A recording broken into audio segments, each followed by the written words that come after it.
नमस्कार दोस्तों, स्वागत है आपका आपके अपने चैनल बुद्ध की बातें में। आज हम जानेंगे सुत्त निपात अध्याय 1 ऊरग वग्ग का प्रसिद्ध कसी भारद्वाज सुत्त। ये सुत्त हमें बताता है कि सच्ची खेती खेत में नहीं बल्कि अपने भीतर करनी है। संयम, ध्यान और प्रज्ञा के बीज बोने में है। तो चलिए शुरू करते हैं। दोस्तों, ये घटना उस समय की है जब भगवान बुद्ध एक नाली गांव के पास भिक्षा मांगने गए थे। वहां कसी भारद्वाज नाम का एक ब्राह्मण था जो खेती का काम करता था।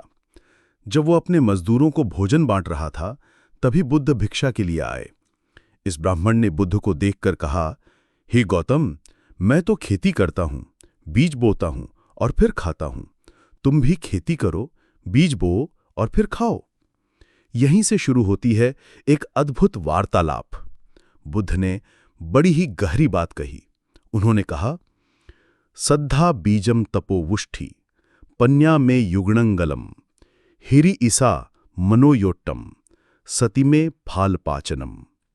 अर्थ, विश्वास मेरा बीज है, तपस्या मेरी वर्षा है, प्रज्ञा मेरा हल है, लज्जा यानी कि संकोच मेरी लगाम है, मन मेरी रस्सी है और स्मृति मेरा फाल है। देखिए दोस्तों, बुद्ध ने खेती के हर औजार को आध्यात्मिक साधना से जोड़ दिया है। ये कितना सुंदर रूपक है। फिर बुद्ध ने आगे कहा, वीर्यम में धुरेधुरय्यम योगक्षेमाधिवाहनम निब्बानम मेसागामी यस्सायम कुशलोपथो। अर्थ, काया में संयम, वाणी में संयम, यही मेरी सावधानी है। सम्यक आजीविका मेरी निराई गुड़ाई है। वीर्य मेरा बैल है जो मुझे निर्वाण की ओर ले जाता है। चलकर वापस नहीं आता, चलकर जहां कोई दुख नहीं। इस प्रकार की गई खेती अमृत फल देती है। इस प्रकार खेती करने वाला सब दुखों से मुक्त हो जाता है। बुद्ध ने समझाया, एवं खो अहम कसामी नाहम बलीबद गामिको निब्बानम में फलम होती सब्ब संयोजनक कयो। अर्थ, इस प्रकार मैं खेती करता हूं लेकिन बैल और खेत वाला किसान नहीं हूं। मेरी खेती का फल है निर्वाण, सभी बंधनों से मुक्ति। जन्म मरण के बंधनों का गुलाम नहीं है, बल्कि उसकी साधना का फल होगा निर्वाण। ब्राह्मण ये सुनकर दंग रह गया। उसे समझ आया कि असली किसान वही है जो मन की खेती करता है।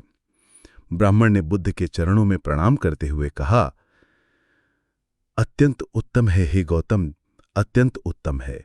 जैसे कोई उल्टे को सीधा कर दे, अंधकार में दीपक जला दे, वैसे ही आपने मुझे सत्य दिखा दिया। आज से मैं शरण लेता हूं। उसने तुरंत एक बड़ा कांस्य का भरा हुआ भोजन पात्र बुद्ध को भेंट किया। लेकिन बुद्ध ने कहा, हे भारद्वाज, मैं गाथा कहकर भोजन नहीं लेता। ये जागृत लोगों का धर्म नहीं है।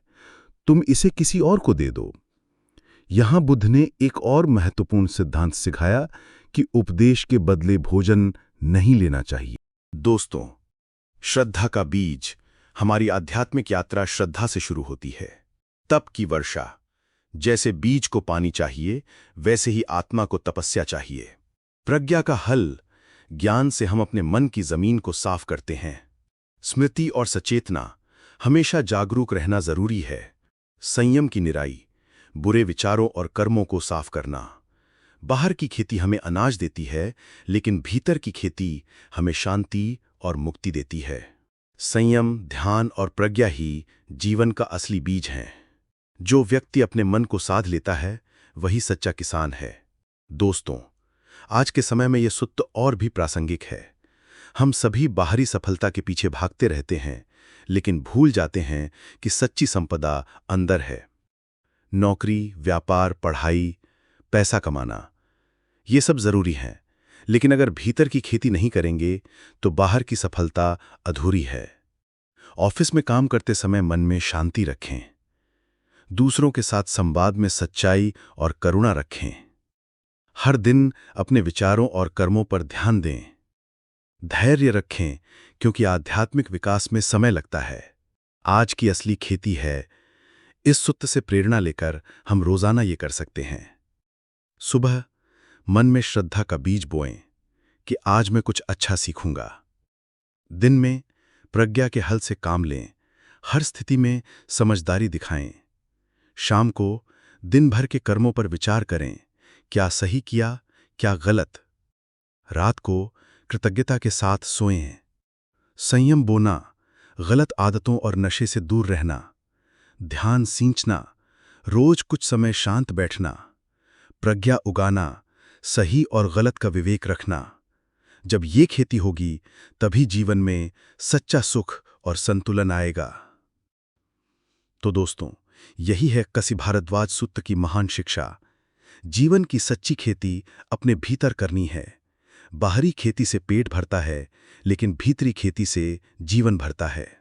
अगर ये वीडियो पसंद आया हो तो बुद्ध की बातें चैनल को सब्सक्राइब करें, लाइक और शेयर करें ताकि बुद्ध का संदेश सब तक पहुंचे। और कमेंट में बताएं कि आप अपने जीवन में कौन सा आध्यात्मिक बीज बोना चाहते हैं। जय भीम, नमो बुद्धाय।